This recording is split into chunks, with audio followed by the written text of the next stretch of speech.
Hello friends, welcome back to English Winglish. As we all know that English language plays a key role not only in employment but also in the classroom. What I mean to say that as an English teacher we must use English language, we must use English words, English phrases and English sentences inside the classroom. So दोस्तों जब भी हम classroom में जाते हैं as an English teacher we are using our mother tongue rather than English, for which the students are not able to improve their English language. So, as an English teacher, we are the role model for them. We should use English language, English words, and English phrases inside the classroom. But nowadays, what happens? English teachers are often use their mother tongue so that the students are not improving their English. ये बात तो सही है कि अगर आप mother tongue use कर रहे हो देन डेफिनेटली स्टूडेंट्स को समझने में आसान हो जाएगा, but at the same time it has also some negative side effects on the students. If you use English language, then definitely the students will grasp the English words and English phrases and English sentences. At the same time, if you will use your mother tongue, then there is no use of it. I mean, the students won't able to learn English properly. At the same time, you also try to teach them the rules of grammar, language skills, and vocabulary. So, my dear friends and teachers, in this video, I'm going to tell you some of the English sentences and English phrases which you can use in your classroom. For the next time when you enter in a classroom and when you are transacting a class, you try to use English language and try to communicate with the students in English. And definitely I'm sure that one day your students will speak English like you. So keep watching till the end.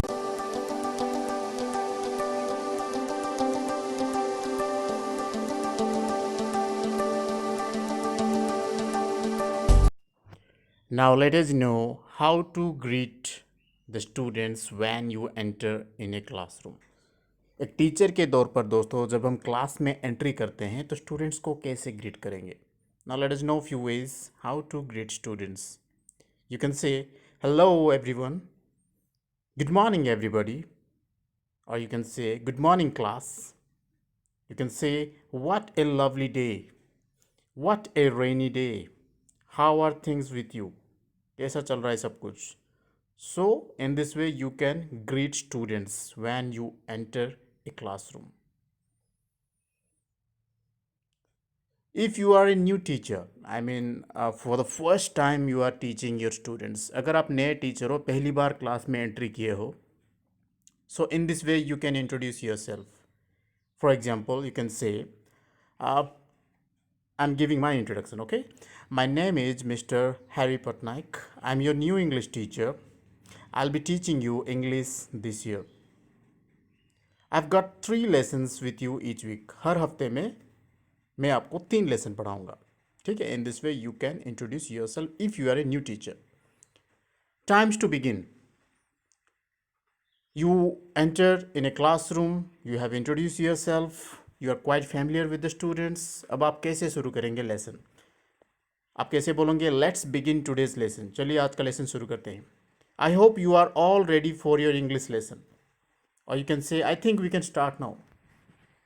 It's time to begin. Please stop talking. अगर बच्चे बात कर रहे हैं, if the students are talking with each other, you can say it's time to begin. चलिए शुरू करते हैं. Please stop talking. बात करना बंद करो. Settle down now so we can start. Settle down का मतलब शुरू हो जाओ, आराम से बैठ जाओ, so that we can start the class. Register during attendance. जब आप अटेंडेंस डाल रहे हो, फॉर एग्जाम्पल क्लासेस में कुछ स्टूडेंट्स एब्सेंट भी रहते हैं, some students are also absent in the class, so you can ask them the reason in English. कैसे पूछोगे? Who isn't here today. आज कौन नहीं है क्लास में. Who is absent today. आज क्लास में कौन एब्सेंट है. Why were you absent last Friday Rahul. You can take the name of the students कि राहुल तुम लास्ट फ्राइडे में क्यों एब्सेंट थे. What's the matter with Rohan today. Rohan के साथ क्या हुआ, वो आज क्लास में क्यों नहीं है. What's wrong with Alex today. Alex के साथ क्या क्या हुआ. So in this way you can ask the reason. Sequencing and giving instructions. जब आप इंस्ट्रक्शन देते हो सीरियली क्लास में during the classroom transaction, sometimes we are giving instructions to our students. Whose turn is it to read. अभी किसका बारी है पढ़ने के लिए, कौन पढ़ेगा अभी. Which question are you on. कौन से क्वेश्चन तुम अभी कर रहे हो. अगर कोई भी स्टूडेंट्स एक क्वेश्चन में अटक गया है तो you can ask like this, which question are you on, who hasn't answer yet, अभी तक कौन आंसर नहीं दिया है, लेट मी एक्सप्लेन। अगर कोई भी स्टूडेंट्स आंसर नहीं दे पाता, if any student is not able to explain, then you can say let me explain, your time is up, आपका टाइम अभी शुरू हो गया। So after finishing your chapter, I mean after finishing your lesson, आपका lesson खत्म होने के बाद as a teacher you can ask your students, आप अपने स्टूडेंट्स को पूछोगे। कैसे पूछोगे? एनी क्वेश्चंस, और कुछ सवाल है। Do you have any questions, क्या आपके पास और कुछ सवाल है regarding this chapter, regarding this lesson. Now I am going to ask you some questions, अभी मैं आपको कुछ क्वेश्चन पूछने जा रहा हूँ। हु नोज द आंसर, किसको आंसर पता है? Raise your hand. समटाइम्स हम पूछते हैं कि अपना हाथ उठाओ जिसको आंसर पता है। If you know the answer, if you knows the answer then raise your hand. Please raise your hand if you don't understand. अगर आपको समझ में नहीं आ रहा है देन आप अपना हाथ उठाओ, तो आप उसको इंग्लिश में पूछोगे, please raise your hand if you don't understand. Try to answer by your self, खुद से आंसर करने की कोशिश करो या खुद से आंसर बोलने की कोशिश करो। Try again, use a full sentence. If a student is not giving complete answer, then you can say use a full sentence. Say it in a loud voice. Loud voice, थोड़ा आवाज़ करके बोलो, ऊंची आवाज़ में बोलो। Again please, repeat करो, फिर से बोलो। So in this way you can ask students by using these questions. Responding to questions. In a classroom, generally it happens as a teacher when you are putting questions to your students, they respond immediately. कुछ students immediately respond करते हैं, उसको आप English में बोलोगे yes that's right, हाँ तुमने सही बोला, that's fine, yeah fine, almost, try again. If a student is trying to give your answer, give the answer of your questions, अगर एक स्टूडेंट्स कोशिश कर रहा है लेकिन फिर भी गलत हो गया तो आप उसको बोलोगे almost, try again, almost, try again. Late. Some students are there in the class who generally comes to the class late. Late में आ रहे हैं कुछ स्टूडेंट्स आपके क्लास में, तो आप उसको इंग्लिश में बोलोगे why are you so late today, आज आप लेट क्यों हो। Why are you so late today. Did you over slip, क्या आप आज कुछ ज़्यादा ही सो गए थे। Don't let it happen again, ये रिपीट मत करो। अगर एक स्टूडेंट्स बार बार रिपीट कर रहा है तो आप उसको बोलोगे don't let it happen again. Where have you been, कहाँ थे। डिड यू मिस योर बस, क्या तुमने आज तुम्हारा बस मिस किए थे, क्या आप तुम्हारा बस मिस हो गया था आज। तो in this way you can ask the students for knowing the reason that why they come to the class so late. Encouragement. It is one of the most important parts while taking a class. As a teacher, we should know the importance of this thing. हम students को जितना encourage करेंगे वो उतना आगे बढ़ेंगे। अगर आप उनको इंग्लिश में इनकरेज करोगे दैट वुड बी बेटर। तो कैसे इनकरेज करोगे? Here are the few ways to encourage your students. That's interesting, अगर किसी ने कुछ अच्छा स्टोरी बोला या फिर कुछ नए तरीके से अपने अंदाज में आंसर बोला तो आप उसको बोलोगे that's interesting, don't worry about it. अगर कोई स्टूडेंट्स नर्वस है, there are different types of students in your classroom. So as a teacher you have to understand, you have to know their weakness and strength. So कोई भी students अगर week है, कर नहीं पा रहा है, नर्वस हो रहा है, तो आप उसको बोलोगे डोंट वरी अबाउट इट, चिंता मत करो। I am really impressed, I knew you could do it. अगर आपको किसी स्टूडेंट्स पे भरोसा है और आपको लगता है कि येस ही कैन डू और सी कैन डू दिस, तो आप उसको बोलोगे आई एम रियली इम्प्रेस्ड, मैं बहुत इम्प्रेस हूँ, बहुत खुश हूँ। I knew you can do it, मुझे पता था कि तुम कर पाओगे। Good, excellent, well done, that's great. You can use these words to encourage to. That's much better, you are really improving. अगर कोई भी स्टूडेंट्स इंप्रूव कर रहा है, if you think that yes your student is improving day by day, you can say that's much better, you are really improving. I no you can do it, मुझे पता है कि तुम कर पाओगे। You did a great job, तुमने बहुत बढ़िया काम किया। You did a great job or you did an excellent job. So in this way, in the classroom, you can encourage your students.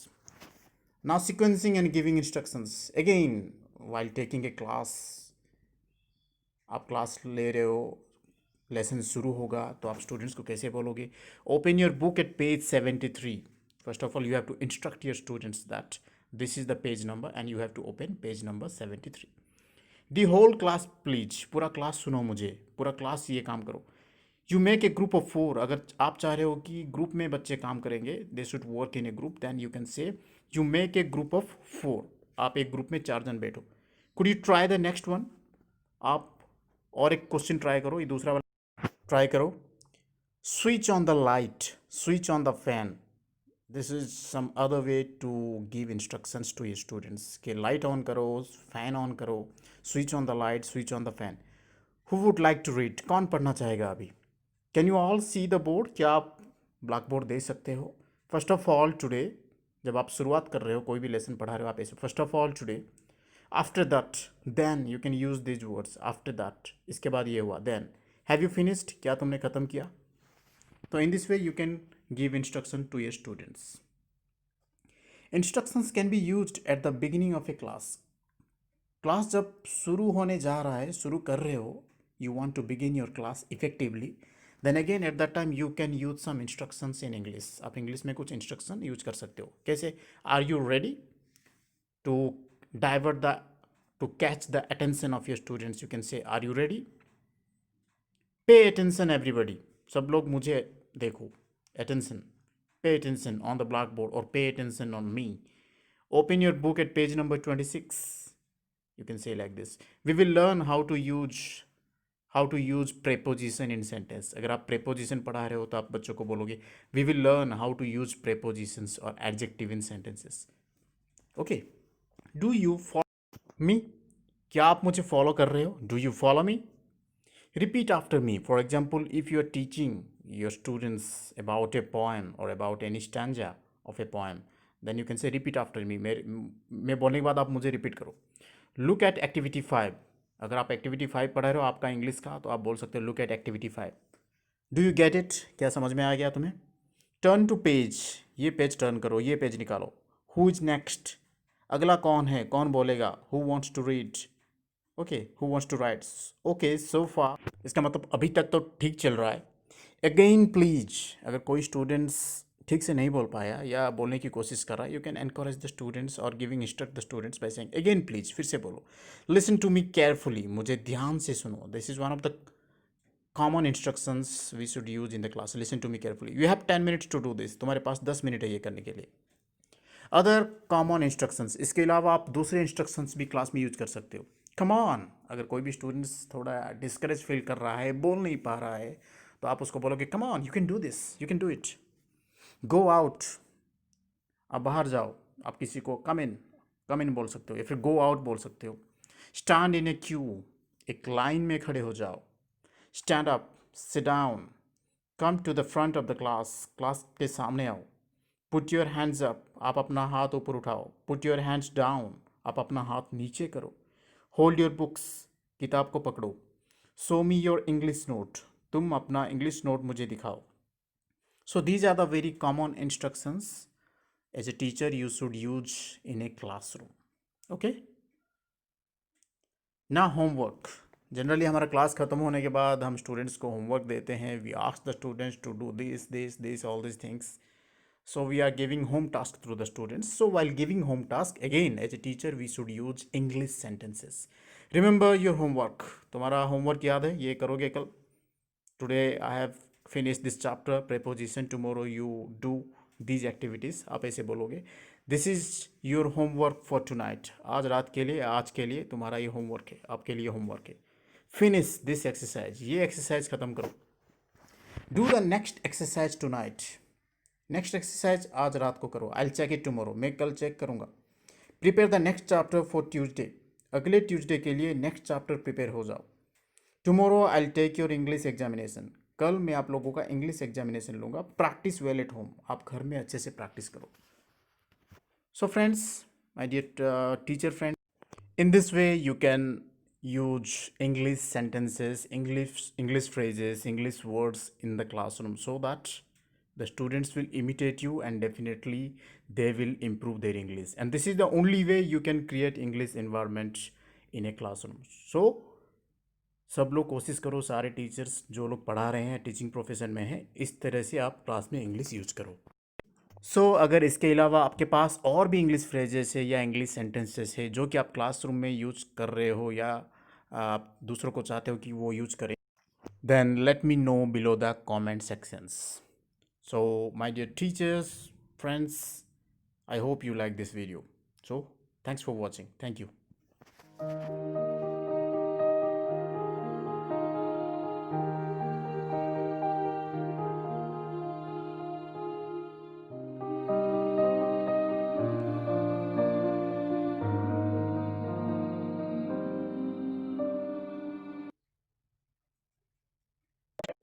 So friends, this is all about today's video. If you really like this video, then don't forget to hit on the like button, because it really motivates me to do videos like this. And if you have any suggestion regarding this video, then let me know below the comment section. So friends, for the next time when you enter in a classroom, try to use English words, phrases and sentences. And I'm sure your students will speak English better than you. So friends, in the next video again we will meet with a new concept of English. Until then, take care and bye bye. Thanks for watching.